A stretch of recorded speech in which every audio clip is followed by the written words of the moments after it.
Sometimes it just takes 3. Tennessee 3.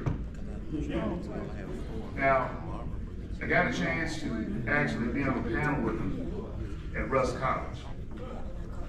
And the connection with the crowd was amazing because they saw themselves in him. You know, they said if you could touch it, you could beat it, right? And looking at this gentleman, he's a very accomplished young man. They saw that the future of this state and this country lied with them.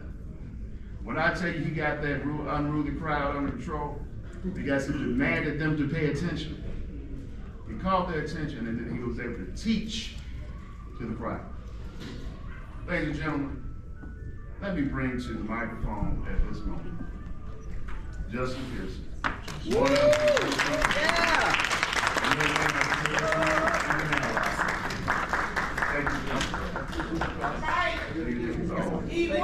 Thank you. How y'all feeling?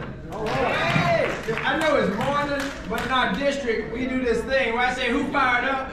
And then everybody respond, we fired up. We fired up. So I think we family. Because somebody said Memphis ain't nothing but North Mississippi. That's right. And we say Mississippi ain't nothing but South Memphis. And so who fired up? We fired. Who fired up? We fired. Who fired up? We fired. Yeah, shake that morning off. You who fired up? We fired. Yes, we are. We are fired up because we've got to be.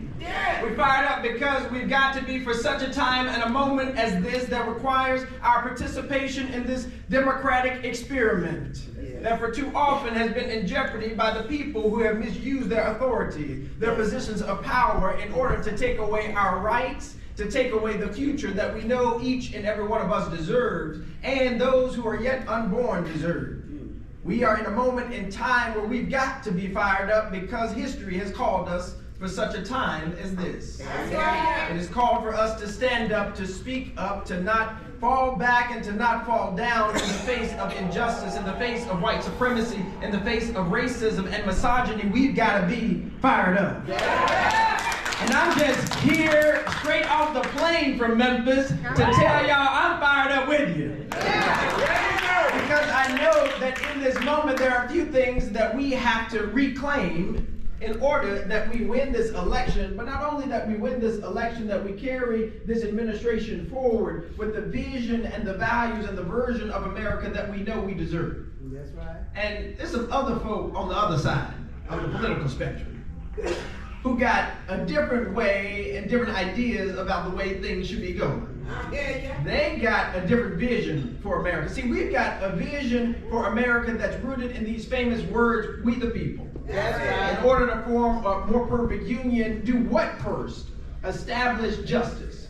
Ocean Nation going to law school, and so now we're doing this thing with nerds. Our new date thing is reading the Constitution and doing research about different stuff. But the first thing that the founders, who obviously were a part of a very dangerous paradox in America, how do you have enslavement and talk about liberty? How do you have freedom and talk about genocide? How do you do these things, right? They were imperfect people, but they wrote these words, establish justice, as the first value, as a part of the vision of the nation that they were founded.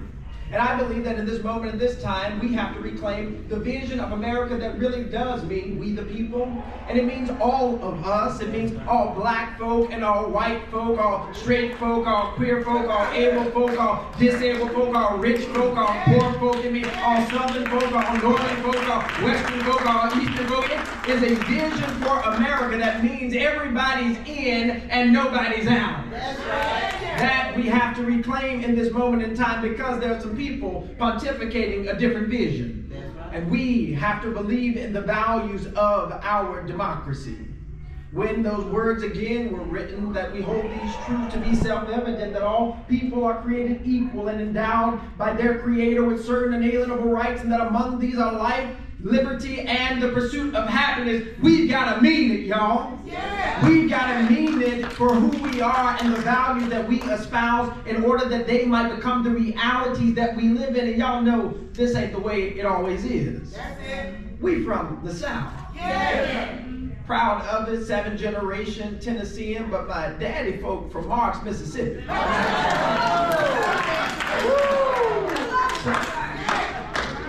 We didn't just wake up here. Yeah. Black folk picked cotton in Mississippi.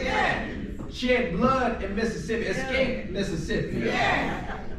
And still, we realize that the litmus test for America's democracy isn't what's happening in California, though I love California.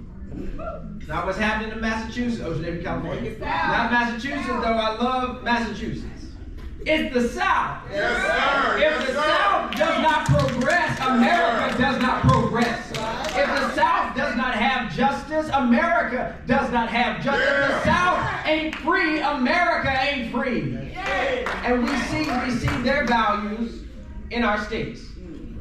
The authoritarianism and fascist actions of people in these positions of power. The State House trying to take over Jackson. Because they saying black folk like the mayor here can't govern themselves. They telling us black folk can't elect their own leader, so we'll expel them. This is what's happening in our day and time. And we know that we are a part of a long legacy of freedom fighters and people who have persisted against very dangerous and difficult status quos. That is a part of our history. You know Mrs. Fannie Lou Hamer, who said, if I fall, I'll fall 5 feet 4 inches forward. You know Medgar and Merle Evers out of Mississippi organizing and giving his life in order that the movement for justice might persist. This is the legacy of which we are a part.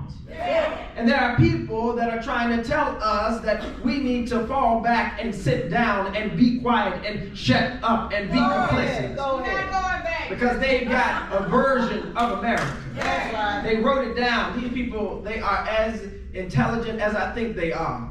They wrote down the plan for destroying the country. Published the plan publicly so everybody could read their Project 2025. We had already known they were planning to do things that were destructive and harmful, but then they wrote it, posted it, and shared it so you could see the harm that is coming into the world. So Project 2025 is so dangerous because what it is really saying isn't make America great again. What it's really saying is take America back again.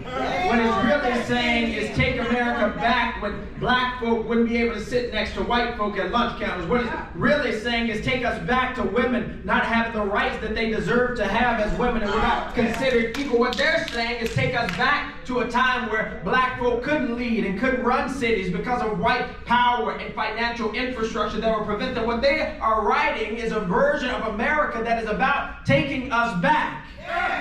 But we've got a different version that says we ain't going back. We won't go back. We won't go back to a time where we were considered less than our full and most beautiful and beloved selves. We're not going back to a time where economic strangulation of the poor was easily accepted. We are not going back.